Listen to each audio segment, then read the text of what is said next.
I made reference previously in regards to divine timing, and if you've been part of this community for a while, you probably have an idea of what that is. But for some of you that are a little bit unclear, I'm not going to give the full definition because anyone can Google that, but I just wanted to outline some of the characteristics and some of the instances regarding divine timing, how to recognize it, and how to acknowledge it for what it is. First of all, divine timing, and this is for lack of a formal definition, is basically a universal type of timing that does not correspond with third dimensional human timing. It doesn't. Divine timing does not have a 24-hour, 7-day-a-week existence. Divine timing does not have 60 seconds in a minute and 60 minutes in an hour. Divine timing is different. It is not defined by nanoseconds and minutes and clocks and things like that. Divine timing is not based on that because those are temporal things that we as humans have to depend on in order to maintain our existence because of the limitations regarding the form that we're in. Divine timing deals with a different type of energy. First of all, it's not superficial. It has nothing to do with that. It has nothing to do with tangible assets. It has nothing to do with anything that appeals to the five senses. It's more situational. It's more spiritual. And it's totally energetic. So when someone refers to divine timing in a situation, more than likely it's involving the timing of something that occurred that, first of all, it's not something that man could control. Second of all, it's something that man cannot totally understand. And third, it's not something that man can place a time limit on. Can't do it. And this has been one of the main challenges that humans have had since existence because they're trying to take things that are totally out of their realm of thinking and being and trying to compartmentalize it where they can manipulate it, and they can't. So divine timing sometimes steps in when we have situations in our lives that are beyond our control. We're too prideful or too ignorant or too stubborn to accept the fact that it's beyond our control. And if we don't have a strong spiritual relationship, some of these things might cause a person to not even want to be part of this world anymore because of the lack of control. And it's unfortunate. So understand that the Creator's clock is not your clock. The Creator, whether you refer to him or her as God, Allah, Jehovah, Yahweh, yes, whatever terminologies you choose to use, it's the same being. It's our Creator who created all of us on this planet, and this planet is part of a galaxy, and this galaxy is part of many galaxies. So just to give you an idea, the divine clock is not your clock. People, and I refer back to Protestant religion a lot because that's how I was raised. But you could just take this knowledge any way to see fit to your understanding. But, in Protestant religion, we sing a lot. There was a lot of hymns that were sung in the churches. And there was one of them that says, it's On Time God. I don't remember who the artist was, and I don't want to say the wrong name. I want to say Albertino Walker, but I could be wrong. I didn't research it before I started talking this morning because I really didn't have it on my plate to speak on this. It just came to me a few minutes ago. It's On Time God. So, and they say a phrase that might not be there when you want him, but he's there on time. His time. And a lot of people have a problem with divine timing, especially now when we're dealing with people who want to have control over things, the microwave mentality. And again, for those of you who don't know what the microwave mentality is, please go through my video list and I discuss the microwave mentality because we're dealing with a lot of people that have that right now. If it's not done in 30 seconds, it's not any good to them. But anyway, they say you might not be there when you want him, but he's always right on time. If it's a situation that's out of your physical control and you've done everything that you can and you had to yield it to a higher power, understand this. When you yield it to your higher power, understand that your schedule is not their schedule. understand that from jump. And the reason why I say this is because I have a lot of friends who are long-suffering Christians, long-suffering Muslims, long-suffering, in situations where they keep petitioning the Creator to get things done, but there's a little bit of impatience there. They're crying and the bleeding hearts and everything else been going on for years. But deep down, they still don't get the fact that their clock is not the Creator's clock. If you have it in your mind before you petition something to the Creator for something, and we're all going to do it because we are humans, but we have limited powers as far as dealing with the universe.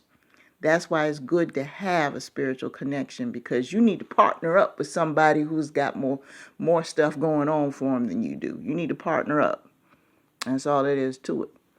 And there are times that there are things that are just not out of your control. Whether it's people, person, place, situation, or whatever, you've done everything that you physically can, but you're exhausted or you just don't have enough knowledge, so you go to your Creator and say, I need X, Y, Z. Before you do that, understand that the Creator's clock is not your clock. There's nothing wrong with being specific and praying, because I did an audio about be picky when praying. Yes, outline exactly what you need and when you need it. No problem with that. But don't go in with the mindset that it's going to be done at exactly that time. Don't go in with the expectation. That's what I'm trying to say. Because when you go in with the expectation that, it's going to be done on so-and-so, and it doesn't happen, then you become disillusioned and confused and everything else. And for some of you, you even go to the extreme to question whether or not the Creator even exists, because you're disappointed. But understand and have faith and believe, okay, it will happen. And I would prefer, according to what was given to me, that it be done at such and such a date and time, based on the information I have. But you're not the only player in the game. There might be other factors, other situations that have to be manipulated that you might not be aware of in order for that thing to occur. It's like playing chess with just one piece.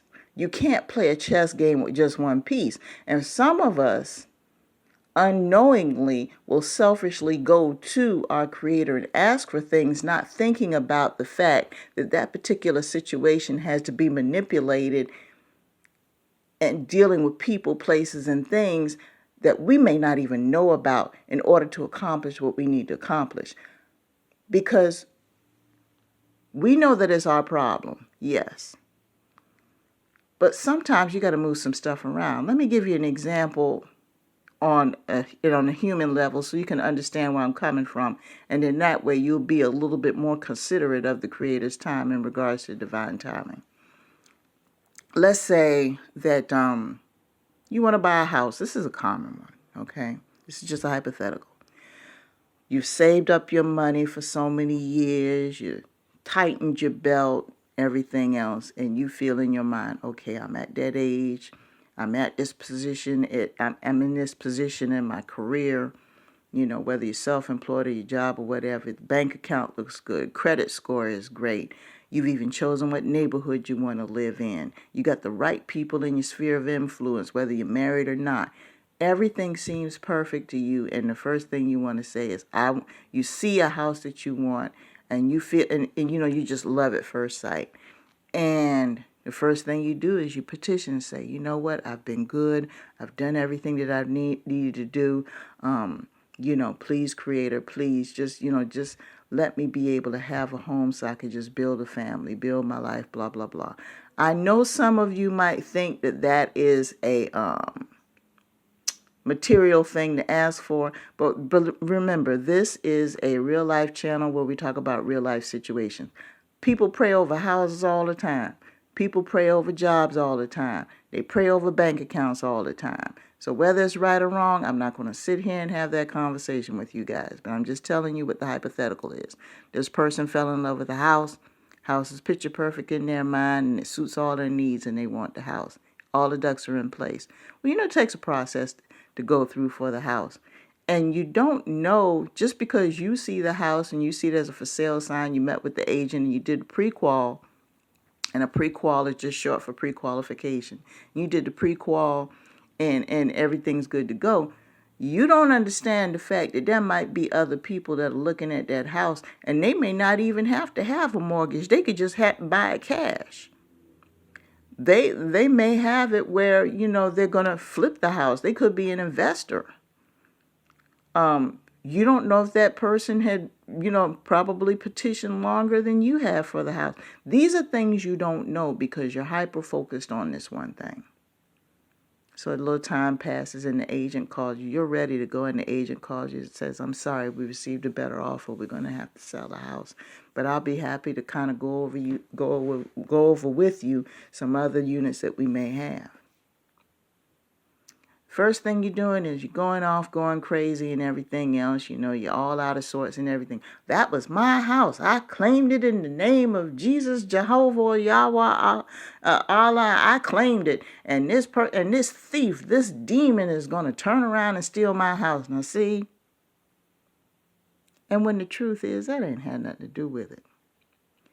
You were looking at something that you want, but you didn't think about the fact that somebody else might have wanted it. Yeah, you went through everything that the average person went through to get a home. You've got approved for a 30-year mortgage. You're in good standing with your bank, your employer. You got a good income and everything else. But maybe you didn't have $350,000 sitting in the bank. You had enough to get in there. But little did you know that there was maybe 1 or 2 or 3 people that had $350,000 could probably piss on $350,000. The realtor has a job to do, and that is to sell houses. It's not the realtor's fault. It's by the offer. If I was a realtor and you had someone who was trying very hard to get a house, and then somebody comes along and get cash money and I can get rid of it in 10 minutes, as opposed to dealing with a person for a week or a month or however long it takes to get them together, what do you think I'm going to do as a person? And this is my career and this is my bread and butter. I'm going to sell the house. That doesn't make me a demon. That doesn't make me a devil. That makes me somebody who's doing their job. Now, it'd be different if I had lied to the person and told the person, okay, you can have this house.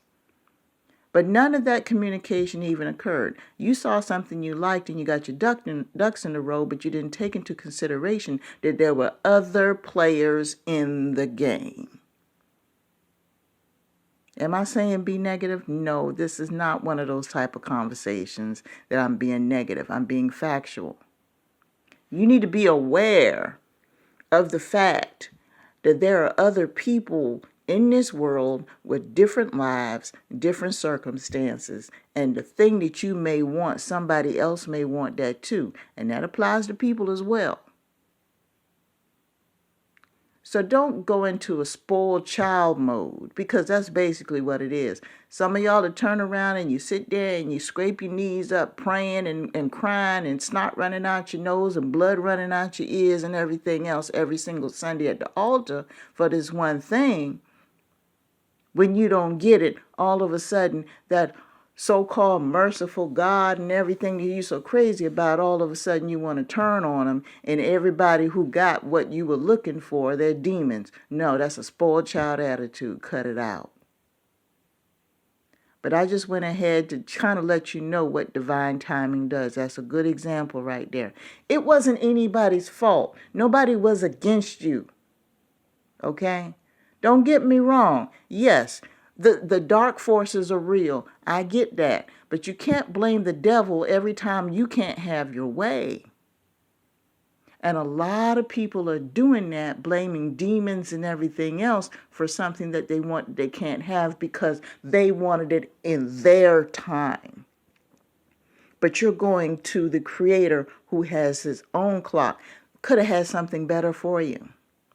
Now, this person, going back to the person who went on and on and on about the house, they, After a while, it affected their relationships with people because their attitude changed, it because they weren't worshiping as much as they used to. They weren't meditating as much as they used to. And when you get into that mode spiritually, where you get into that downcline, your attitude changes to the people that's around you, and it started messing up your relationships with the people that you were dealing with when everything was so-called hunky-dory. All of these negative consequences start to follow. That's why you have to be very aware. Be aware. The only player you need to concern yourself in this game is you. Okay? And understand that before you ask for anything from the Creator, anything, no matter how small or big you think it is, understand, number one, have faith that it is going to happen. That's positive. Yes, be positive that you're going to have faith that it's going to happen. But understand before you open your mouth and say anything that the divine timing is different than yours. You might want something done on the 15th and you might not get it done till the 30th, but it got done. Because it was something you couldn't control and you needed the divine to step in and handle it, but it got done. So between the 15th and the 30th is not the time for you to turn around and act like a spoiled child because it didn't get done on the 15th. You wanted it done on the 15th, but see, you can't handle the whole thing yourself. See, this goes back to me talking about when people reach out for help from other people and get an attitude when they receive the type of help that they were not looking for. You can't turn around and ask an external force for help and get an attitude with them by the way with the way that they deliver that help. Because you didn't